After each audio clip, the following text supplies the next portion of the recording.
friends, let's dive right into this week's episode of the Kindness Chronicles, and be sure to stick around because the last story we're going to cover today is truly mind-blowing. Let's start our journey around the world in South Korea, where billionaire Lee Jun-kyun has taken generosity to a whole new level. He has decided to share his wealth with the families in his hometown and those who have graduated from its schools. About 280 families in Umpyeong-ri, Suncheon, have received an unexpected windfall, and we're not talking about a few dollars here or there. Lee has been delivering cash gifts, and can you believe this? Each one of those payments is equal to about $70,000 US.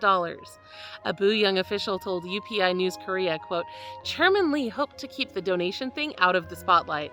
His main purpose was to express his gratitude to all the people of the village who helped in protecting and maintaining his hometown over the years," end quote. Speaking of life-changing events, let's travel now to the heart of Texas, where one man's life was completely changed through the power of social media. It all began in a seemingly ordinary Kroger in Fort Worth, where Sean Warner was sitting at a table advertising his new murder mystery novel. He wasn't getting a lot of attention, and he honestly looked a bit discouraged when a popular TikToker passed by. The TikTok creator finished up their shopping and went back to the table, where they bought not one but 2 copies of the book and made a quick video about it. Well, that video has been viewed over 15 million times. It spread like wildfire, and people everywhere have started snapping up copies of this book, called Leigh Howard and the Ghosts of Simmons Pierce Manor. So many people bought it that the book shot up to the #1 spot on the Amazon bestseller list. Talk about a plot twist. This incredible act of kindness has completely transformed the author's life, and it's such a joy to see the power of the positive side of social media, which, interestingly, leads us into our next story. A 7-year-old boy named Oliver Johnson from New Zealand recently had a birthday party that he will never forget. He was feeling lonely and he didn't have any friends to celebrate with, so his mom posted a request on Facebook. She offered $50 in the hope that a friendly truck driver would give her son a short birthday ride. But what happened next was so much bigger than anyone could have imagined. A whopping 40 truck drivers volunteered to be a part of a birthday truck convoy for Oliver, and some traveled from 120 kilometers away at their own expense. But that's not all.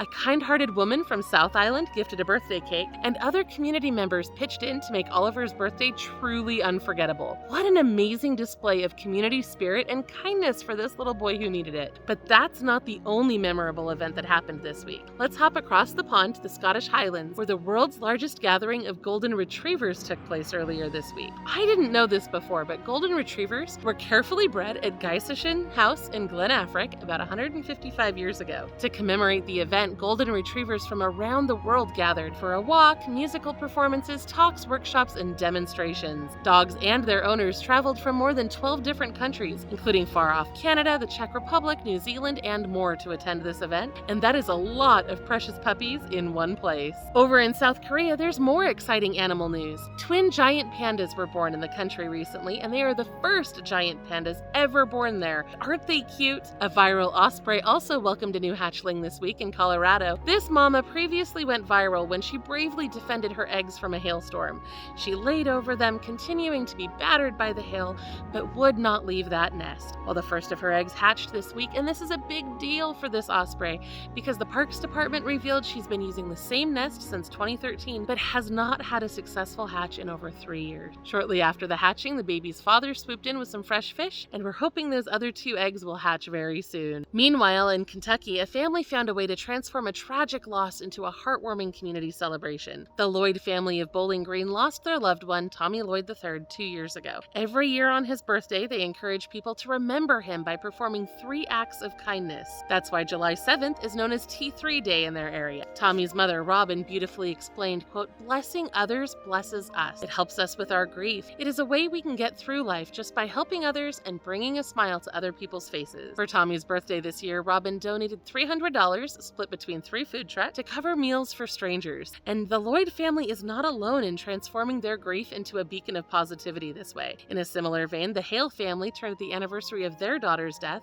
into a global wave of kindness. Shannon passed away in 2013, and starting the next year, the Share for Shannon Challenge has taken place every year on July 11th. This campaign encourages her friends and people all around the world to channel their sadness into positive energy. The results have been astounding, with thousands benefiting from from scholarships, grants, and spontaneous acts of kindness, all performed in Shannon's memory. This challenge has even given birth to other initiatives, like an annual Christmas grocery giveaway and more. Shannon's father, Brian, summed it up beautifully when he said, "I cling to the word joy. There's no better thing to do than to have joy and love in this world." In India, Jeeth Roach has made an incredible transformation. A few years ago, he was leading a tech team at a well-known IT company, but he was chronically depressed. One day, he decided to plant a sapling, and the simple act of planting the tree completely changed his life. He kept planting and eventually left his job to become a full-time environmentalist. He has planted 12,000 trees in Mangaluru, and he said that the joy of working with nature has changed his life. I personally can't grow anything to save my life, but I think there's an interesting lesson to be learned here.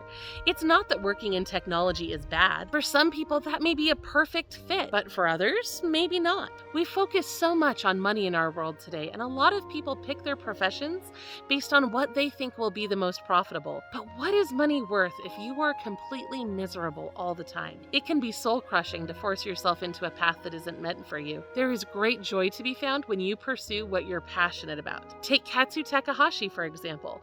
He is the lead researcher and head of dentistry at the Medical Research Institute Kitano Hospital in Osaka, Japan, and his team is working on a groundbreaking new medication that can actually help humans grow new teeth. The team expects to start clinical trials in 2024, and if everything goes well, the medication will be ready for widespread use by 2030. The hope is that it will be an alternative to dentures or implants. Katsu said, "The idea of growing new teeth is every dentist's dream. I've been working on this since I was a graduate student. I was confident I'd be able to make it happen." Clearly, Katsu found the perfect career for him, and I think the whole world will be very grateful that he did. And that's not the only exciting new development we found this week. Across North America, new businesses are popping up to create vertical farms in abandoned office or warehouse spaces. Area to Farms is providing fresh produce in Washington, D.C., and AgriPlay is providing fresh produce in the Calgary Tower in Alberta, Canada. This is a creative and innovative way to transform empty office spaces and warehouses into something that really benefits the entire community, so I'm excited to see more vertical farms pop up around the world. And in our final nature story for this week, conservationists found a tree that they once thought was extinct. The last Chisos Mountains oak tree was found nestled in the heart of Big Bend National Park. Conservationists said it was believed that the last of this species died back in 2011, so they are rallying around this botanical underdog to bring it back from the edge of extinction. And while we're speaking of resiliency and remarkable surprises, let's hop on over from the expansive landscapes of Texas to the bustling heart of Tennessee. Our next story is a remarkable twist of fate that has us checking to see if we're actually on the set of a Hollywood movie. Imagine this.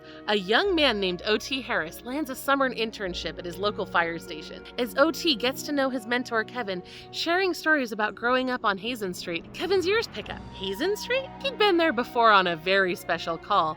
You see, nearly 2 decades ago, Kevin had been part of a team that had made an unexpected delivery, not a package, but a baby. And guess whose delivery that was? You got it. It was O.T.'s. In a twist straight out of a blockbuster movie, the very man mentoring O.T. at the fire station had literally brought him into this world. Isn't life beautifully surprising sometimes? And speaking of surprises, have you ever found yourself a bit short on cash at the checkout counter? That's exactly what happened to Jason Mosier earlier this month, when he found himself in line at McDonald's in Knoxville and unable to pay. His card was declined, he needed $8, but he only had $4 cash, and that's when a hero in a fast food uniform stepped in. The young cashier named Hayden swiped his own debit card and insisted that Jason didn't need to worry about it. Of course, Jason protested and asked to have the transaction voided, but Hayden wouldn't give in. Jason gave him the $4 cash that he had, but when Hayden handed Jason his food, he dropped those $4 back into the bag along with a note that said, "Have a blessed day." This simple act of kindness left Jason deeply touched, and he actually ran back into the store for a photograph with his new hero. He later praised the young man on social media, making sure that this small act of everyday kindness did not go unnoticed. And that post has been shared over 38,000 times. Now, of course, Tennessee isn't the only place where you can find simple acts of courage that change people's lives. In Iowa, a Hawkeyes linebacker named Zach Twett stopped to help a woman with a flat tire. Tina Gunn had been stuck on the side of I-35 while trying to get back to Omaha from her trip to Minnesota. The act of kindness has actually created a lasting friendship between the two. In France, a 12-year-old boy dove into the Seine River to save 2 people from drowning. The 12-year-old saved the child first and then carried the adult back to shore. Mohamed Gayamour received a commendation from the city, a diploma from the local fire department, and vouchers to buy new shoes to replace replace the ones that he damaged during his rescue effort. Back in Texas, a family is celebrating the homecoming of their twins Ella and Eliza. The Fuller family spent 134 days in the hospital with their girls, who were born conjoined at the abdomen. Thanks to the expert care of their medical team, the girls were separated during a painstaking 6-hour surgery, but they are both recovering well and now they are at home. Now let's jump from the hospital to the hustle of entrepreneurship. 11-year-old Zach in Sydney desperately wanted an e-bike, so he learned how to build a website and he started selling merchandise and he saved up the money. In January, he finally made the exciting purchase, but heartbreakingly, the bike was stolen about 6 months later when their home was broken into. The bike was gone, as was his mother's e-scooter and many of their possessions. But the story doesn't end there. The community had been touched by Zach's tenacity and determination, so they rallied together and raised over $2,000 to help him buy a new bike. And speaking of fundraising, our journey now takes us to Detroit, where a bit of quirk and a whole lot of creativity have paved the way for some remarkable acts of kindness. The Baldwin Society Supporting Older Adults is a devoted community organization that serves seniors in their area, and they recently conjured up an unconventional fundraising event featuring goat bingo, and this cracks me up. In this strange little game, goats roam inside a fenced-in area gridded with bingo squares. Winners are determined by where those mischievous creatures choose to, let's say, leave their mark. Though it may sound ridiculous, goat bingo and other activities brought together a community and generated funds that have had a huge impact on the lives of seniors in their area. For example, one senior that had been using a broken refrigerator for 6 years received a huge blessing. This person had kept their food and medication cold by using the broken fridge to make ice, which they put in their cooler, but one day the cooler got too warm and their insulin spoiled and that senior ended up in the hospital. Thanks to the fundraising event, that senior now has a brand new refrigerator so they can keep their medication safe. But the goodness didn't stop there. The organization has also helped replace hot water heaters, install grab bars, install wheelchair ramps, and more. And finally, let's wrap up with that mind-blowing story I told you about earlier. A man in Kentucky stumbled upon a literal buried treasure. He found more than 700 gold coins buried in his field, untouched since the Civil War. Those coins date back to the 1840s, where they were originally worth between $1 and $20 each. But those coins are made from 90% gold and are extremely rare, so each one of them could potentially sell for 6 figures apiece. That is a life-changing amount of money for the person who discovered them, and a great story to tell.